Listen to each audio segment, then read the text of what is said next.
నమస్తే welcome to TV 45 news నేను Srilatha welcome ముందుగా హెడ్లైన్స్ తెలంగాణ భవన్లో బీఆర్ఎస్ నాయకుల ప్రెస్ మీట్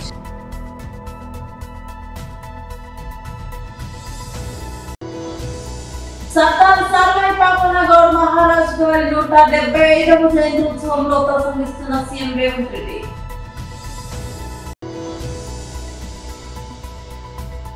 రాష్ట్ర వైఎస్ఆర్టీయూసీ అధ్యక్షులు doctor Purnuri Gautam Reddy press meet కేంద్రానికి operation silent killing Sharmila Telangana భవన్లో బీఆర్ఎస్ నాయకులు ప్రెస్ మీట్ నిర్వహించారు. రవీంద్ర భారతిలో ఏర్పాటు చేసినటువంటి మీటింగ్లో జనరల్గా ఎవరు మీటింగ్ పోతే వాళ్ళ మీటింగ్లో వాళ్ళకి ఏదన్నా ప్రశంసలు కురిపిస్తారు, వరాలు కురిపిస్తారు. ఆ వర్గానికి సంబంధించినటువంటిది చాలామంది రాష్ట్రంలో లక్షలాది మంది వృత్తి కులాల మీద ఆధారపడినటువంటి వాళ్ళు ఈరోజు ఎన్ని వరాలు వస్తాయి అనుకున్నారు. కానీ గాడపోయినా కూడా మళ్ళీ ఆయన ఏంటంటే ఆవుతుడ కథ మాదిరిగానే ఆడపోయినా మళ్ళీ కేసీఆర్ గారిని ఇచ్చడమే, కేసీఆర్ గారి మీద మాట్లాడమే, పచ్చి అబద్ధాలు మాట్లాడమే. కనీసం సర్వాయి పాపన్న జయంతి రోజైనా కొన్ని మంచి మాటలు మాట్లాడితే బాగుండే, ఆయన గురించి మాట్లాడితే బాగుండే. సర్వాయి పాపన్న గారి గురించి మాట్లాడలేదు, ఆ వృత్తి గురించి మాట్లాడలేదు, ఆ వృత్తి కులాల గురించి కూడా మాట్లాడలేదు. ఎజెండా ఎక్కడ పోయినా ఏదైనా రాత్రి లేచినా పలికినా ఎక్కడ ఏడు పోయినా ఢిల్లీ పోయినా గల్లీ పోయినా కేసీఆర్ కేసీఆర్ కేసీఆర్ జపం తప్ప వేరే ఏం లేదు. కేసీఆర్ నిట్టడము, కేసీఆర్ మీద బద్నాం చేయడం, ఏదైనా సరే. ఫ్లైట్ ఎందుకు లేట్ వచ్చింది, లేట్ అయిందంటే అది కేసీఆర్ ఏమైనా ఆపినేమో. ఏ సంఘటన జరిగినా దాని కేసీఆరే.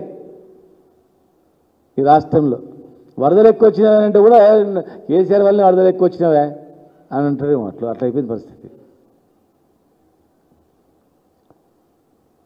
కనీసం ఒక 6 మంది చనిపోయినరు విద్యుత్ ఘాతానికి సంబంధించినటువంటిది. గణేష్ నిమజ్జనాలు వస్తుంది, దాని మీద ఎలాంటి యాక్షన్ లేదు. శాంతి భద్రతల మీద ఎలాంటి అదుపు లేదు. ఒక చిన్న బాలికను హత్య చేస్తే ఆ స్థాయికి వెళ్ళింది ఇలా నగరం అంటే, వాళ్ళు ఏడుస్తుంటే ఆడపిల్లలు కనమే పాపం అయిపోయిందని ఏడుస్తుంటే కనీసం దాని మీద రివ్యూ లేదు. 60 మంది కార్మికులు రియాక్టర్ పేలి చనిపోతే దాని మీద లేదు. శాంతి భద్రతలు గాలికి వదిలేసిండ్రు. ఆంధ్రలో వచ్చినట్లు వరదలు వస్తే మాత్రం ఎంతమంది చచ్చిపోతారో తెలియదు. ఇక్కడ ఏ దానికైనా కూడా కారణం కేసీఆర్ అయిన మాట చెప్తే సరిపోతుంది అనుకుంటున్నారు, కానీ ప్రజలు క్షమించరు. సర్వాయి పాపన్న జయంతి రోజు కనీసము మీరు ఇచ్చే హామీలు వస్తాయనుకున్నారు. చనిపోయినటువంటి 700 మంది కార్మికులు ఏ వృత్తిలో చనిపోతారు? ఎక్కడ 2 సంవత్సరాల్లో దాదాపు 700 మంది కార్మికులు చనిపోయారు చెట్టు మీద పడి కింద పడి. వాళ్ళకు ఎక్స్గ్రేషియా 10 లక్షల రూపాయలు ఇస్తామన్నారు, ఈ రోజు వరకు ₹1 ఇవ్వలేదు. మోపెడ్లు ఇస్తామన్నారు, ఇవ్వలేదు. వైన్ షాపులు ఇప్పుడు లిక్కర్ పాలసీ తయారవుతుంది. మరి లిక్కర్ పాలసీ 20% జీవో ఎప్పుడు వస్తుంది? వైన్ షాపులలో, బార్ షాపులలో రెండిట్లలో కూడా 20% రిజర్వేషన్ ఇస్తాం, అది కూడా సొసైటీలకు ఇస్తామని అన్నారు. సర్దార్ సర్వాయి పాపన్న గౌడ్ మహారాజ్ గారి 375వ జయంతి ఉత్సవంలో ప్రసంగిస్తున్న సీఎం రేవంత్ రెడ్డి అధ్యక్షులు, మిత్రులు, BC corporation chairman Srikanth Goud గారు, కార్యక్రమంలో నాతో పాటు సర్దార్ సర్వాయి పాపన్న గౌడ్ 375వ జయంతి కార్యక్రమానికి విచ్చేసిన ఉప ముఖ్యమంత్రి వర్యులు బట్టి విక్రమార్క గారు,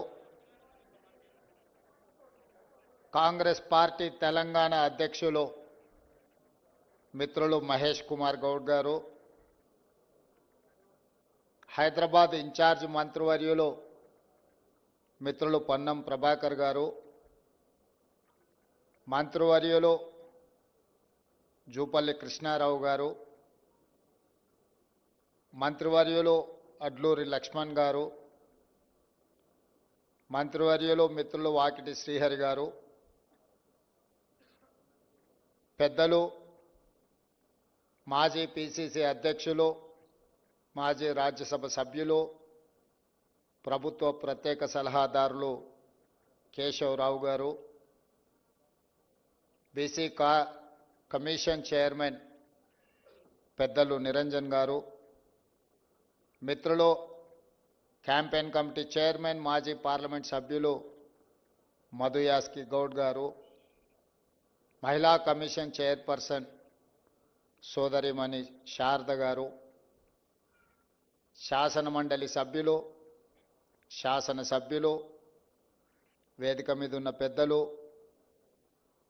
కార్యక్రమానికి విచ్చేసిన వందలాది మా గౌడ సోదరులకు సర్దార్ సర్వాయి పాపన్న జన్మదిన శుభాకాంక్షలు.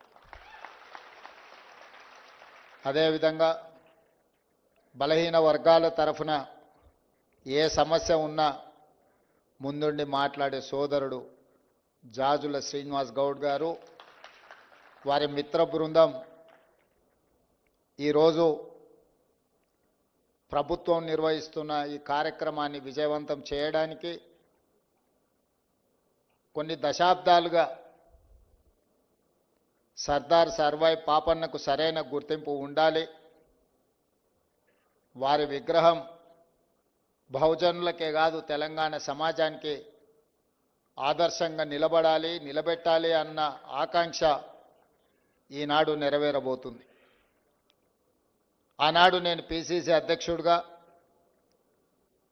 పాదయాత్ర చేస్తూ ప్రజల దగ్గరికి వెళ్ళినప్పుడు హుస్నాబాద్ శాసనసభ నియోజకవర్గంలో మిత్రుడు పొన్నం ప్రభాకర్ గారు, ఆనాడు సర్దార్ సర్వాయి పాపన్న గౌడ్ గారు కిలాస్పూర్ కోటను వేదికగా చేసుకొని రాష్ట్ర వైఎస్ఆర్టీయూసీ అధ్యక్షులు doctor పోనూరు Gautam Reddy press meet నిర్వహించారు. పంపించేటువంటి ప్రయత్నం ఇప్పటికే 1136 మందిని డైరెక్ట్గా పంపించేటివి కూడా జరిగింది. అంటే కార్మికుల యొక్క శ్రేయోభిలాషిగా ఉండవలసినటువంటిది, కార్మికుల్ని పట్టించుకోవాల్సినటువంటి ప్రభుత్వాలు పచ్చి కార్మిక వ్యతిరేక ప్రభుత్వంలాగా కూటమి ప్రభుత్వం వ్యవహరిస్తూ ఉంది. దానిలో ఎటువంటి పరిస్థితుల్లో సందేహం లేదు అనేటువంటిది స్పష్టంగా కనపడతా ఉంది. ఇవి ఎన్నికల సమయంలో చంద్రబాబు నాయుడు గారు, పవన్ కళ్యాణ్, బీజేపీ వీళ్ళందరూ కూడా డైరెక్ట్గా వచ్చి ఈ స్టీల్ ప్లాంట్ని కాపాడేటువంటి బాధ్యత మాది, ఇప్పటి వరకు కూడా జగన్ గారి ప్రభుత్వం ఏమీ చేయలేకపోయింది అనేటువంటిది నమ్మబలికారు. అదే సందర్భంలో స్పష్టంగా జగన్మోహన్ రెడ్డి గారు చెప్పున్నారు, కూటమి ప్రభుత్వం ఏర్పడితే గనక వాళ్ళ కూటమి కనుక ఓటు వేసినట్లయితే దీన్ని ప్రైవేటీకరణ చేసి తీరుతారనేటువంటిది ఆయన స్పష్టంగా చెప్పున్నారు. అయినప్పటికీ కూడా కూటమికి అధికారం ఇవ్వటం, ఉత్తరాంధ్రలో ఉండేటువంటి ఎంపీలు ఎమ్మెల్యేలు అధిక సంఖ్యలో గెలవటం అనేది జరిగింది. నేను అడుగుతా ఉన్నా, ఇవాళ 32 విభాగాల్లో ప్రైవేటైజ్ చేయడానికి స్పష్టంగా కనపడుతున్న నా దగ్గరున్న ఇవన్నీ 32 ఆర్డర్లు 9/9/2025 నాటికల్లా వీటందరినీ కూడా ప్రైవేటైజ్ చేయడానికి తీసుకునేటువంటి నిర్ణయంలో భాగం ఇది. మరి అటువంటప్పుడు ఈ 32 విభాగాల్లో ప్రైవేటైజ్ చేయడానికి గాను మీరు తీసుకునేటువంటి దానిలో ఎన్నికలప్పుడు మీరేం చెప్పారు? ఆ చెప్పినటువంటి ఈ పక్కన పెట్టారు. డైరెక్ట్గా ప్రజానీకానికి పైన ఉరితాడు బిగించడానికి, అంటే విశాఖ ఉక్కుకి ఉరితాడు బిగించడానికి మీరు ప్రయత్నం చేశారు. 32 మంది ప్రాణాలు బలిగొని వందలాది మంది క్షతగాత్రులయ్యి ఉంటే 32 జీవోలు ఇవాళ తీసుకురొచ్చి అవన్నింటినీ కూడా ప్రైవేటైజ్ చేయటం ఎంతవరకు సబబు అనేటువంటి కూడా చెప్తున్నాం. మీకు మద్దతు ఇచ్చారే ప్రజానీకం, మీకు అండగా నిలబడారే ప్రజానీకం, ఎమ్మెల్యేలను ఇచ్చారే ప్రజానీకం, ఎంపీలను ఇచ్చారే ప్రజానీకం. ఆ ప్రజానీకానికి సంబంధించినటువంటి కార్మిక వర్గానికి సంబంధించినటువంటి ఈ ఉక్కు కర్మాగారాన్ని ప్రైవేటైజ్ చేస్తుంటే మీరేం చేస్తున్నారు? మీరు ప్రశ్నించరా? చంద్రబాబు నాయుడు, మీరు పవన్ కళ్యాణ్, మీరు ఎందుకు ప్రశ్నించట్లా? బ్రహ్మాండమైనటువంటి పద్ధతిలో మీరు చెప్తానన్నారు. కానీ ఎక్కడ ఎందుకని మీరు చేయలేకపోతున్నారు అనేటువంటి చెప్తున్నాం. అడుగు పడితే ఢిల్లీ బయలుదేరతాడు చంద్రబాబు నాయుడు గారు, అడుగు తీస్తే మళ్ళా విజయవాడలో ఉంటాడు, విజయవాడ నుంచి మరలా ఢిల్లీ వెళ్ళేటువంటి పద్ధతులు వాళ్ళకి ఎన్నిసార్లు వెళ్ళాడో కూడా తెలియదు. రేపు 20వ తారీఖున కూడా మళ్ళా బయలుదేరుతున్నాడు. కానీ ఒక్కసారైనా కానీ ఈ ఉక్కు ఫ్యాక్టరీ గురించి మాట్లాడారంటే ఎక్కడా కూడా మాట్లాడినటువంటి దాఖలాలు లేవు అనేటువంటిది కూడా కనబడుతోంది. కానీ ఒకటే చెప్తున్నాం, దమ్మున నాయకుడు జగన్మోహన్ రెడ్డి గారు ఆనాడు ముఖ్యమంత్రిగా ఉన్నారు. 5 సంవత్సరాల పాటు ప్రైవేటైజ్ చేద్దామనేటువంటి మాటను కూడా తీసుకురాకుండా ఆపగలిగినటువంటి జగన్మోహన్ రెడ్డి గారు డైరెక్ట్గా అసెంబ్లీలో తీర్మానం చేశారు. విశాఖ ఉక్కు కర్మాగారం ప్రైవేటీకరణ వ్యవహారంపై ఆంధ్రప్రదేశ్ కాంగ్రెస్ కమిటీ అధ్యక్షురాలు వైఎస్ షర్మిలారెడ్డి కేంద్ర ప్రభుత్వంపై తీవ్ర విమర్శలు గుప్పించారు. కేంద్రానికి ఇది ఆపరేషన్ సైలెంట్ కిల్లింగ్ అని వ్యాఖ్యానించిన ఆమె విశాఖ స్టీల్ ను ఉద్ధరిస్తామన్న మాటలు పచ్చి అబద్ధమని మండిపడ్డారు. సోషల్ మీడియా వేదికగా షర్మిల కేంద్రం ప్రైవేటీకరణ కుట్రను తీవ్రంగా ఎండగట్టారు. ఉద్ధరించడం అంతా బూటకం, ప్రైవేటీకరణ లేదంటూనే ప్లాంట్ లో 44 ఈవో ఆయిలకు ప్రైవేట్ కాంట్రాక్టర్లను పిలవడం దారుణం. ఇది ప్లాంట్ ను చంపే కుట్రలో భాగమేనని ఆమె పేర్కొన్నారు. అలాగే ఇటీవల 5,000 మంది కార్మికుల తొలగింపు విషయంలో ఆమె ఆగ్రహం వ్యక్తం చేశారు. 5,000 మంది కార్మికులను ఎందుకు తొలగించారో, ఆ పనులను ఎందుకు ప్రైవేట్ వ్యక్తుల చేతిలో పెడుతున్నారని ప్రశ్నించారు. వైభవం అంటూ ఇదెక్కడి ద్వంద్వ వైఖరి అని మండిపడ్డారు. విశాఖ స్టీల్ ప్లాంట్ యాజమాన్యం దుర్మార్గపు చర్యకు ఇది నిదర్శనమని అన్నారు. ఇది కూటమి ప్రభుత్వం చేతనంతరానికి అద్దం పడుతుందని విమర్శించారు.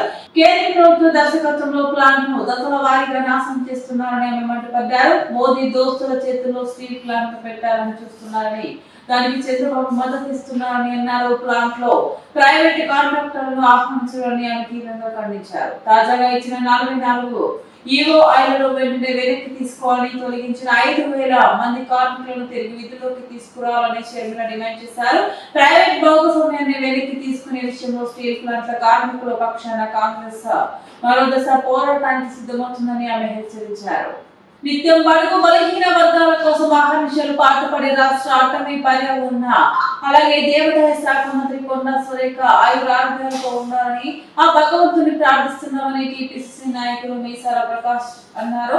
రాష్ట్ర మంత్రి కొండా సురేఖ జన్మదినం సందర్భంగా క్రిస్టియన్ కాలనీలో యేసు ఆధ్వర్యంలో కేక్ కట్ చేసి పన్ను పంపిణీ చేశారు. సికేఎం కాలేజీ జంక్షన్ లో వినోద్ ఆధ్వర్యంలో కేక్ కట్ చేసి పేదలకు పంచిపెట్టారు. కాంగ్రెస్ నాయకుడు నవీన్ రాజ్ ఆధ్వర్యంలో రాధాకృష్ణ గార్డెన్స్ లోతట్టు ప్రాంతాల కుటుంబాలకు నిత్యావసర వస్తువులు పంపిణీ చేశారు. నిత్యం ప్రజల మధ్య ఉంటూ ప్రజా సమస్యలు పరిష్కరిస్తున్న మంత్రి కొండా సురేఖ ఆయురారోగ్యాలతో ఉండాలని, ఇలాంటి మరెన్నో జన్మదిన వేడుకలు జరుపుకోవాలని ఆ భగవంతుని కోరుకుంటున్నామని మీసాల ప్రకాష్ అన్నారు.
అర్థం చేసుకోలేదు. దయచేసి దిగాలని కోరుకున్నాం.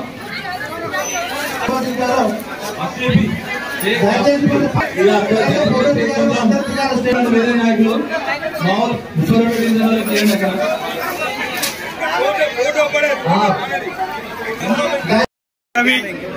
పర్యావరణ దేవాదాయ శాఖ మంత్రులు వరంగల్ తూర్పు నియోజకవర్గంలోని మహేశ్వరి గార్డెన్ లో రాష్ట్ర కాంగ్రెస్ నాయకులు గోపాల్ నవీన్ రాజ్ గారి ఆధ్వర్యంలో సురేఖ మేడం గారి బర్త్డే వేడుకలు భారీ కేక్ కట్ చేసి 11 రకాల వస్తువులతో నిత్యావసర సరుకులు ఉన్న వరదల్లో చిక్కున్న బాధితులకు అందరికీ కూడా 700 మందికి వరంగల్ తూర్పు నియోజకవర్గంలో స్లమ్ ఏరియాస్ లో ఎవరైతే ఉన్నారో కడుపు బీదలు ఎవరైతే ఉన్నారో వారందరూ కూడా గోపాల్ నవీన్ రాజ్ గారు కొండా సురేఖ మేడం బర్త్డే రోజు ఇవ్వాలనే ఉద్దేశంతో ఈ రోజు పెద్ద ఎత్తున వాళ్ళకి పంపిణీ చేయడం. వాస్తవంగా చెప్పాలంటే కనీ విని ఎరుగని రీతిలో రాష్ట్రంలో కూడా ఇట్లా ఎక్కడ జరగలేదు. ఇక్కడ గోపాల్ నవీన్ రాజ్ గారి గతంలో కూడా పోయిన సంవత్సరం కొండా సురేఖ మేడం బర్త్డే కూడా ఆ రోజు గోపాల్ నవీన్ రాజ్ గారి ఆధ్వర్యంలో మున్సిపల్ కార్మికులు వరంగల్ మున్సిపల్ కార్మికులు అందరూ కూడా బట్టలు పంపిణీ చేయడం జరిగింది. ఇలా మంచి ఉద్దేశంతో నిన్ను నూరేళ్లు జీవించాలని ఎంతో ఎత్తుకు ఎదగాలని ఉద్దేశంతో గోపాల్ నవీన్ రాజ్ గారు ప్రత్యేక శ్రద్ధ తీసుకొని ఇవాళ జన్మదిన వేడుకలు తూర్పు నియోజకవర్గంలో పరికాల నియోజకవర్గంలో ఇలా అన్నదాన కార్యక్రమాలు ఇలా అందులో పాఠశాలలో కూడా ఇలా మదర్ తెరిసే ఆశ్రమంలో కూడా ఇలా అనేక ప్రాంతాలలో కూడా పరికాల నియోజకవర్గం వరంగల్ తూర్పు నియోజకవర్గంలో ఇలా మరి జన్మదిన సందర్భంగా పంపిణీ చేయడం జరుగుతుంది. ఇలా మరీ ముఖ్యంగా ఏంటంటే వీళ్ళందరూ కూడా గోపాల్ నవీన్ రాజ్ గారికి హృదయపూర్వక అభినందనలు తెలియజేసుకుంటా ఉన్నారు. మరి ముఖ్యంగా ఏంటంటే ఎవరు చేయని పని సహజమైన పని చేయడం, పెద్ద ఎత్తున మరి సొంత డబ్బులు ఖర్చు పెట్టి చేయడం ఇలా సంతోషకర విషయం. వారు కూడా ఆయుర్వేదం ఉండాలని సందర్భంగా కోరుకుంటూ తెలియజేసుకుంటాను. తెలంగాణ రాష్ట్ర అటవీ దేవాదాయ పర్యావరణ శాఖ మంత్రి వర్యులు మా మేడం కొండా సురేఖ మేడం గారికి జన్మదిన శుభాకాంక్షలు తెలియజేసుకుంటున్నాను. ఇలాంటి జన్మదిన వేడుకలు మరెన్నో జరుపుకోవాలని, రాజకీయంలో ఇంకా ఉన్నత పదవులు అనుభవించాలని మా తూర్పు ప్రజల అభిమానుల తరఫున జన్మదిన శుభాకాంక్షలు తెలియజేసుకుంటున్నాను. గద్వాల పట్టణంలో రోడ్లకు గ్రహణం పట్టిందని గత 10 ఏళ్లు దాటినా ఒక్క రోడ్డు కూడా వేలేని దుస్థితి ఏంటి అంటూ ఆగ్రహం వ్యక్తం చేసిన పట్టణ అధ్యక్షురాలు పట్టణంలో ప్రధాన కూడలలో వర్షపు నీరు నిలిచి చెరువులు తలపిస్తున్నాయి. వాహనదారులు పాదచారులు ఇబ్బందులు పడుతున్నా కూడా అధికార పార్టీ ఎమ్మెల్యే గాని అధికారులు కానీ స్పందించకపోగా వాటికి తాత్కాలిక మరమ్మతులు కూడా చేయలేకపోవడం దారుణమంటూ పట్టణ అధ్యక్షురాలు రజక జయశ్రీ విమర్శించారు. ఇక్కడున్న రోడ్ల దుస్థితిపై అధికార పార్టీ నాయకులు అని తిరుగుతున్న ఒక్క నాయకుడు కూడా ప్రభుత్వంకు ఇక్కడున్న సమస్యలపై నివేదిక ఇవ్వకపోవడం చూస్తుంటే మాకు అధికారం తప్ప ప్రజా సంక్షేమం అవసరం లేదన్నట్టు మీ తీరు కనిపిస్తుంది అంటూ పట్టణ అధ్యక్షురాలు రజక జయశ్రీ విమర్శించారు. ఈ కార్యక్రమంలో రాష్ట్ర కౌన్సిల్ మెంబర్ బండల వెంకట్రాములు, శ్యామ్, తెలుగు రమేష్, కృష్ణావేణి, డబ్ల్యూటి నరసింహ, శంకర్ అండ్ అంబేద్కర్ నగర్, గంజిపేట తిమ్మన్న, పాండురెడ్డి, మోహన్ రెడ్డి, సాయి, పవన్, వాసు నాయుడు, గంజి అంజి, ముల్కల్పల్లి నరసింహులు మొదలగు బీజేపీ నాయకులు పాల్గొన్నారు. ఈరోజు 2-3 రోజుల నుంచి కురుస్తున్న వర్షాల కారణంగా గద్వాల పట్టణంలో అంబేద్కర్ చౌక్ అలాగే గత వారం రోజులు పైగా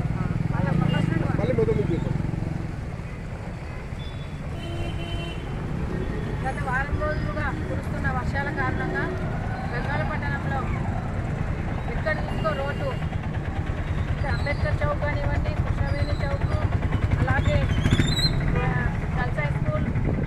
గర్ల్స్ స్కూల్ ముందు రోడ్డు చాలా అధ్వానంగా ఉంది. అక్కడ పిల్లలు స్కూల్లోకి వెళ్తుంటారు, బయట వస్తుంటారు, ఎంతోమంది కింద పడడం జరిగింది. అలాగే కూరగాయల మార్కెటు, ఫిష్ మార్కెటు, ఇంకా మన రామ్నగర్ రామాలయం అనేది చాలా అధ్వానంగా ఉంది రోడ్డు. ఇలా చెప్పుకుంటూ పోతే గద్వాల పట్టణంలో ఎక్కడ చూసుకో రోడ్లు అంతా గుంతలమయమై రోడ్లు చాలా అధ్వానంగా ఉన్నాయి. తెలంగాణ రాష్ట్రం ఏర్పడి 10 సంవత్సరాల దాటిపోయింది. గతంలో టీఆర్ఎస్ ప్రభుత్వం 2 సార్లు అధికారంలో ఉంది. ఇప్పుడు కాంగ్రెస్ ప్రభుత్వం అధికారంలోకి వచ్చింది. దాదాపు 12 సంవత్సరాలు అవుతున్నా కూడా ఈ గద్వాల పట్టణంలో ఒక్క రోడ్డు ఒక తట్ట మట్టి వేసి రోడ్డు వేసిన పాపాన పోలేదు ఈ ప్రభుత్వాలు. గతంలో టీకారణమ్మ గారు అధికారంలో ఉన్నప్పుడు గద్వాల పట్టణం ఎంతో సుందరంగా ఎంతో మంచిగా రోడ్లు ఉండేవి. అయితే ఈ తెలంగాణ రాష్ట్రం ఏర్పడినప్పటి నుంచి ఇప్పటి వరకు కూడా రాష్ట్ర ప్రభుత్వాలు గతంలో కానీ ఇప్పుడు కానీ 2 ప్రభుత్వాలు మారినా కూడా ఈ గద్వాల పట్టణానికి ఒక రోడ్డు లేదు, ఒక తట్ట మట్టి వేయడం జరగలేదు. ఈ గద్వాల పట్టణం కాదు, గద్వాల జిల్లా హెడ్ క్వార్టర్లో కనీసం రోడ్లు కూడా వేయలేని దుస్థితిలో ఉన్నాయి ఈ ప్రభుత్వాలు. గద్వాల పట్టణమే ఈ విధంగా ఉంటే మళ్ళీ జిల్లా వారీగా మండలాలు ఏ విధంగా ఉన్నాయి? ఇక్కడ కొత్తపల్లి కావచ్చు కానివ్వండి, ఇక్కడ శనిగొండపల్లి కానీ, ఇక్కడ జాంపల్లి రోడ్డు కానీ, మీడియా మిత్రులందరికీ కూడా తెలుసు. జాంపల్లి రోడ్లో కూడా ఇంతకుముందు కూడా కింద పడి యాక్సిడెంట్లు కావడం జరిగింది. దరూర్ రోడ్డు కానివ్వండి, ఇంకా అన్ని రోడ్లు జిల్లా హెడ్ క్వార్టర్ నుంచి మనం ఎక్కడైతే వెళ్తుంటామో మండలాలకి, ఏ మండలాలకు వెళ్తున్నామో ఆ రోడ్లు అయితే చాలా అధ్వానంగా ఉన్నాయి. ఇంకా రింగ్ రోడ్డు పూర్తి చేయాలి. రింగ్ రోడ్డు పూర్తి చేయకపోతే ఇక్కడ టౌన్లో పెద్ద పెద్ద వెహికల్స్, కంకర వెహికల్స్ కానివ్వండి, టిప్పర్లు కానివ్వండి, పెద్ద పెద్ద లారీలు కానివ్వండి, ఈ టౌన్లో తిరగడం వలన ఈ రోడ్లకి బరువు అయిపోయి రోడ్లు ఎక్కడొక్కడ ఇదైపోతున్నాయి. ఆ రింగ్ రోడ్డు వెంబడే పూర్తి చేసి ఆ పెద్ద వెహికల్స్ అనేది రూట్ మళ్ళించి రింగ్ రోడ్డు ద్వారా పంపించాల్సిందిగా అధికారులను కానివ్వండి, ఆర్ఎంబి వాళ్ళని కానీ కోరుతున్నాను. అలాగే ఇదే దుస్థితి ఇంకా ఇలాగే కొనసాగితే మా బీజేపీ పార్టీ తరఫున ఇంకా పెద్ద ఈ రోడ్ల మీద పెద్ద ధర్నా చేయడం చేస్తామని.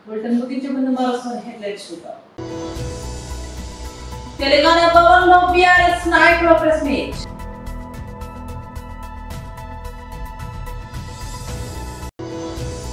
సర్దార్ సర్వాయి పాపన్న గౌడ్ మహారాజ్ గారి 175వ జయంతి ఉత్సవంలో ప్రసంగిస్తున్న సీఎం రేవంత్ రెడ్డి.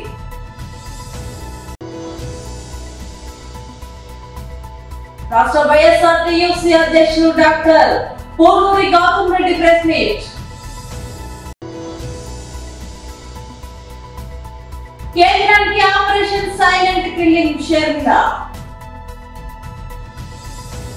ఇవి బులెటిన్ అప్డేట్స్. మరో బులెటిన్ లో మళ్ళీ కలుద్దాం.